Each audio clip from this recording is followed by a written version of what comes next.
Hello.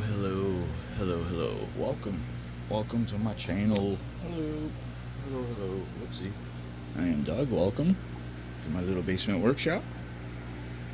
I love epoxy resin. I've been just going crazy with it, trying different things. I wreck a lot of stuff. Most of it ends up in the trash because it's very easy to make a mistake. Air bubbles and pockets and lots of things can go wrong. Which I think this one was it. Yeah, this one had a huge air pocket in it. Big blowout in the back. This is an inch thick piece of walnut inside of here. And it didn't occur to me that things could still biodegrade in being cast in this stuff, but it does. I should have freeze dried these prior to casting them because they are going to degrade inside of here. I didn't think that could happen, but it does. What else? They're sharp. What's something, I've watched a lot of videos about epoxy resin. I've never heard anybody discuss how frigging sharp this stuff is. So when you first pull it out of the mold, it's like razor blades. It is even maybe sharper in some cases than a razor. And I have been slicing myself up to the bone over and over again.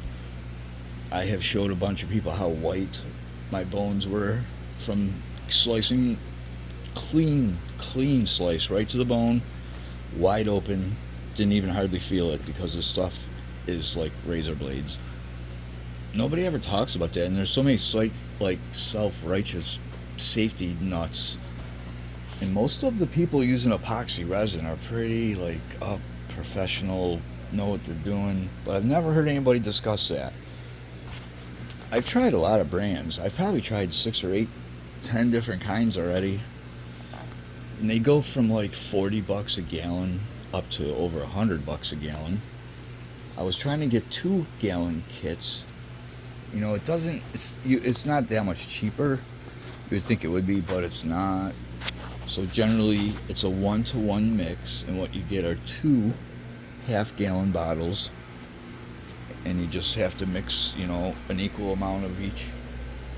And these are the little half-gallon bottles of a couple different, I don't know how it shouldn't be happening, but I keep ending up with hardener left over, which is really kind of strange. But anyway, these are a few of the different brands. There's 3 different brands here. The Epoxy Resin Store. This is a very popular and common brand. This is the cheaper of their 3 epoxies. What's the other one? It's like Epoxy It or Epoxy All. And then there's a deep pour one if you're going to do something super deep. So I had a boss, one of the bosses, kind of friend of mine at work. We were discussing this epoxy resin, and he wants to suspend some things inside of it, much like these.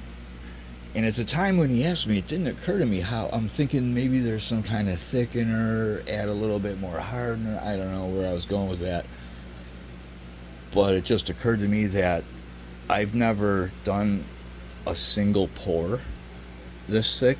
All of these are like at least 3 or 4 or 5 or more individual pours, sometimes a week or 2 apart from each other. You can't not see any trace of that happening. There's no way to see that. You cannot tell at all. So that's probably the best way to get things suspended where you want them, is doing multiple pours and getting the items where you want them, So once I pop this out, you'll see that all these charms are on different levels because I did them in different pours.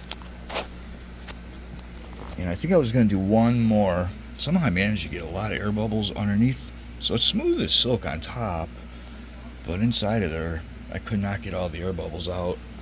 This is an inch thick piece of wood.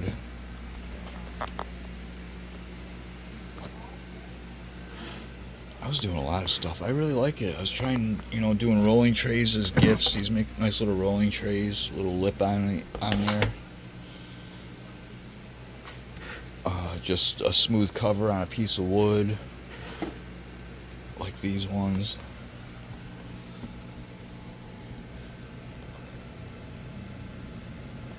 It's hard to really gauge how thick it is on there.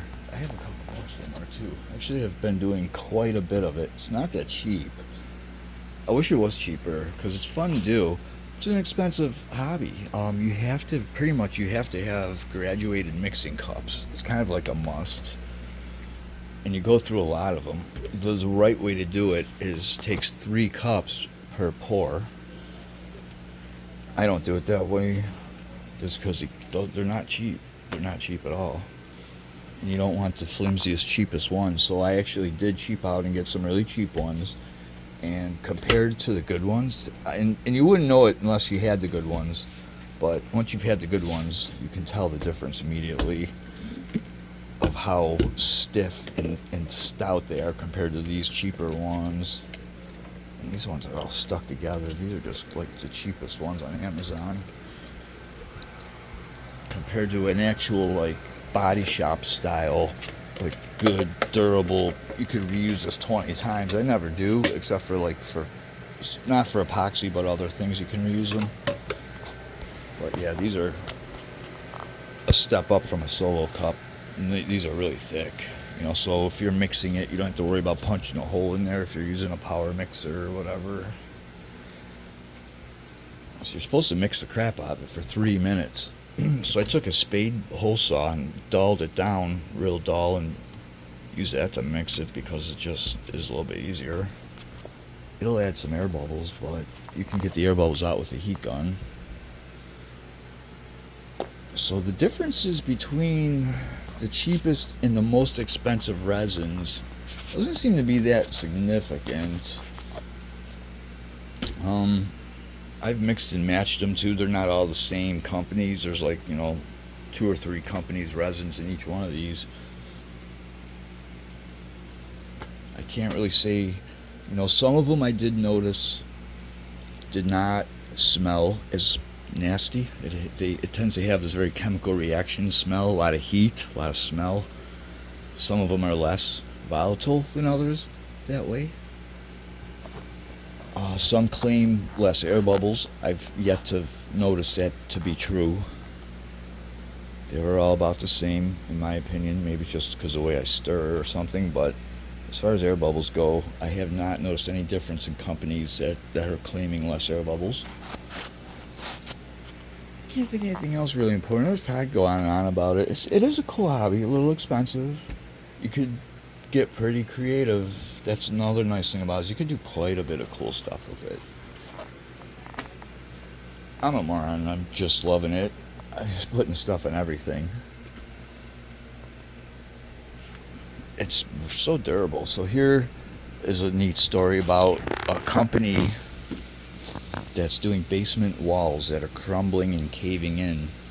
And they're putting this on the basement wall, followed by a thick layer of what's that? It's like not Kevlar, but that carbon fiber matting. It's a carbon fiber matting, and this put on your concrete. They put it right on your concrete wall, and I don't know if it was 1 or 2 layers of it, and they stand there with sledgehammers wailing on it and don't even dent it, scratch it, chip it, nick it, and it will pass any inspection and code.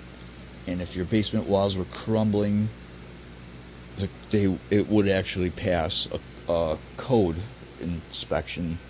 The stuff has become kind of popular for that too, which is interesting. But anyway, yeah, they're strengthening basement walls with this, and then a layer of, I want to say it was, I'm not 100% sure, either Kevlar or that carbon fiber matting, one of the two, I don't remember which. Big huge sheet of it, pretty thick, and then put another layer of this stuff on it, and it was like that thick on the basement walls with that sheet in it. So it was pretty impressive. But anyway, I don't know where I was going with that, but people get creative. Mine actually started during my little COVID cutting board kick. during COVID, I was like making a million cutting boards, and started to notice people putting that epoxy for making scenes of beaches and oceans and this and that on the cutting boards with this stuff. That's kind of where I got my start, was during my little COVID cutting board kick. I was making like cutting boards of all different shapes and sizes every single day. But anyway, thanks for hanging out. Probably doing some live streaming today. Try and do live streaming, woodworking, and arts and crafts every single day. Facebook and Instagram, a couple others. Anyway, have a good day. Thanks for hanging. It's rainy and yucky again. But anyway, it's always nice in the basement. Have a good one. Bye-bye.